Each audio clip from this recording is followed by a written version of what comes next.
Milan Abrman je z Fakulty elektroniky a komunikačních technologií. Startovací knoflík vyžadoval trochu představivosti.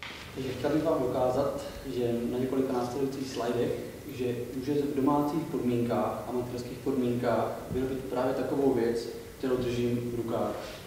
Mé jméno je Milan Abrman a já jsem se tímto tématem zabýval v mé bakalářské práci. V medailonku už jsme se ale o zesilovači dozvěděli víc. Jsem řekl dopoledne, chtěl bych vám ukázat, že i v čistě amatérských a domácích podmínkách vlastně můžu vyrobit takové zařízení, které toho 6. budu mít v ruce.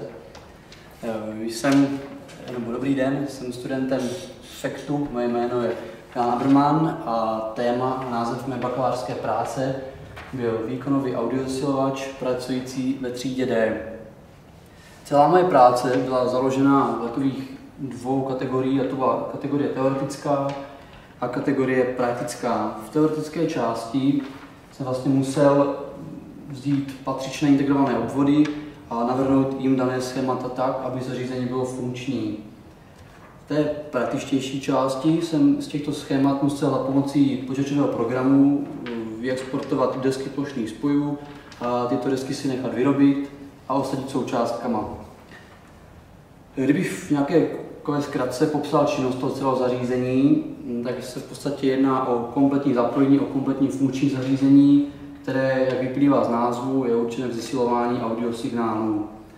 Může být zesilovat signály jak analogové, což může být výstupem příklad z mobilního telefonu, MP3 přehrávače, tak také signály digitální, a to z optické cesty a z koaxiální cesty. Které bych přiblížil víc, tak se v podstatě může jednat o výstup z televizoru, domácího kina, Blu-ray přehrávače a tak dále.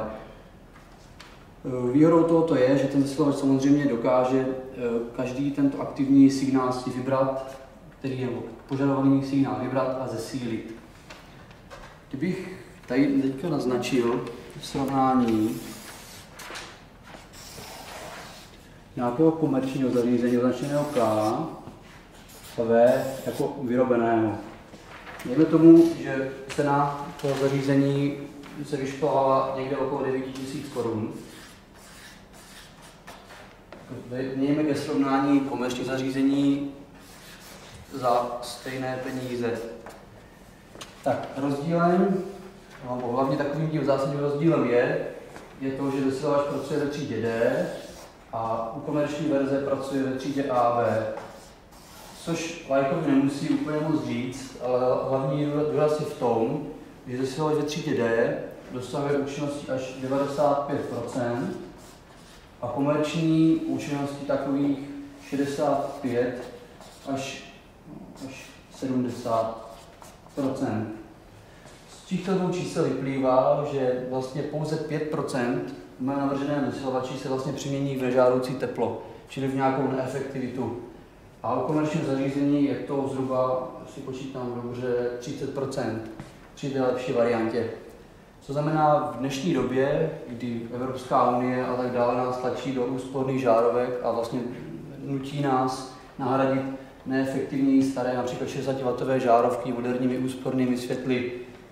Je to vlastně velké plus toho zařízení, že v podstatě už pomalinku nelze vyrobit efektivnější zařízení s lepším poměrem mezi spotřebovanou a přijatou energií.